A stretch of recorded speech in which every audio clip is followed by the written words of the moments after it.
Hello, hello, ici Margot Klein. Je suis dans la rue à Malte. C'est la première fois que je filme à Malte, donc j'ai un peu peur parce que ma nature timide ressort. Mais je me suis dit, vas-y Margot, tu reprends les vlogs, donc tu filmes dans la rue, là, c'est ton défi. Donc voilà. Là, je suis désolée si je brille un peu et si j'ai des lunettes de soleil parce que je reviens de la plage et là, je me dirige vers mon cours de boxe. Si tu veux, depuis que je suis à Malte, j'essaie d'avoir un meilleur équilibre travail, vie personnelle, temps personnel, parce qu'en fait à Paris je bossais vraiment beaucoup. Je prenais pas tellement de temps off pour moi, donc maintenant j'essaie d'aller 1 heure tous les jours à la plage pour lire et prendre du soleil un petit peu, etc. Je fais attention aux voitures parce qu'ici ils conduisent vraiment très vite, ils font pas du tout attention aux piétons. Et j'essaie donc de faire 1 heure de sport par jour. Voilà. Et je m'y tiens pour l'instant. En tout cas, depuis que je suis arrivée, ça va faire un mois. Donc voilà. J'espère que tu me vois bien aussi parce que je filme avec mon gimbal. Donc c'est mon DJI mobile, DJI Osmo Mobile. Et en fait, j'utilise la caméra arrière de l'iPhone. Donc je me vois pas en fait. Donc je sais pas ce que ça donne. Donc j'espère que ça va. En tout cas, le son est bon parce que j'ai mon petit micro là. Donc je sais que tout va bien. Je voulais faire une vidéo suite à un message qui m'a demandé comment je faisais ou comment j'ai fait pour faire face au syndrome de l'imposteur et pour arrêter de me comparer aux autres. Donc je me suis dit, je lui ai dit d'ailleurs que j'allais faire une vidéo pub de mon incubateur, mais là je trouvais que le sujet est assez public et peut aider vraiment beaucoup de gens. Donc pour une fois, cette vidéo est incubateur.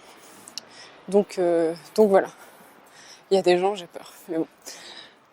Donc, comment j'ai fait? En fait, du coup, le syndrome de l'imposteur, on va commencer par ça. Qu'est-ce que c'est? Donc, le syndrome de l'imposteur, c'est quand tu te sens pas légitime de parler d'un sujet, que tu te sens pas expert et que tu n'oses pas parler du sujet.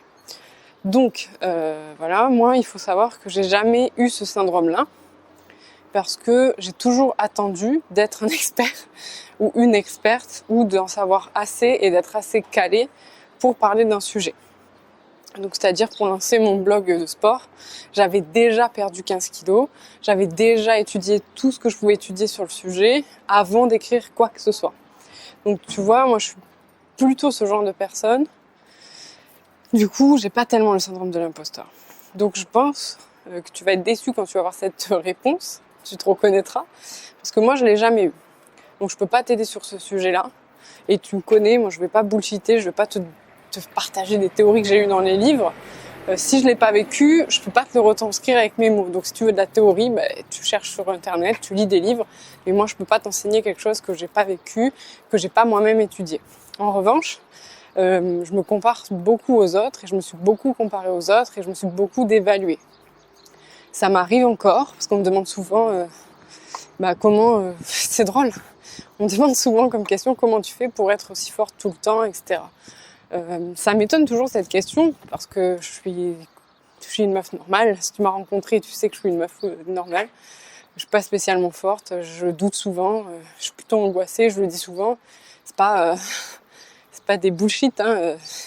C'est vraiment vrai. Je suis vraiment angoissée. Je suis vraiment quelqu'un qui me remet beaucoup en question. D'un côté, c'est positif, mais de l'autre, ça génère beaucoup de doutes et d'angoisse. Donc voilà. C'est aussi ce qui me permet d'aller vite et de progresser rapidement, mais émotionnellement, c'est dur à gérer et c'est assez, comment on dit, c'est une sensation accrue, qui augmente lorsque je me compare aux autres. Voilà. Donc il faut savoir que oui, j'ai aussi des périodes où je me compare aux autres et si tu veux, la seule façon que j'ai trouvée pour me protéger de ça, si tu veux, pour hacker mon cerveau, comme on dit, la seule façon que j'ai trouvé d'arrêter, si tu veux, de me comparer aux autres, c'est d'arrêter de regarder la concurrence. Donc c'est-à-dire que je regarde encore. Là, t'as la mer, je sais pas si tu vois.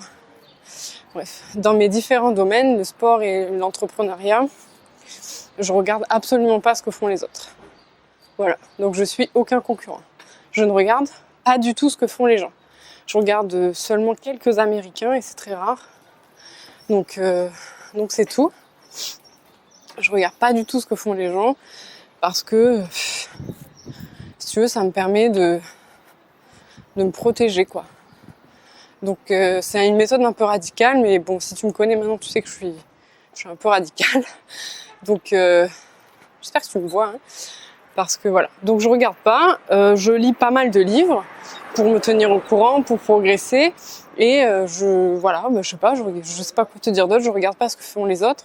C'est aussi pour ça que j'ai des techniques marketing qui changent, qui sont très créatives, parce que du coup, je ne vais pas au séminaire, je ne fais pas les trucs que tout le monde fait dans le domaine.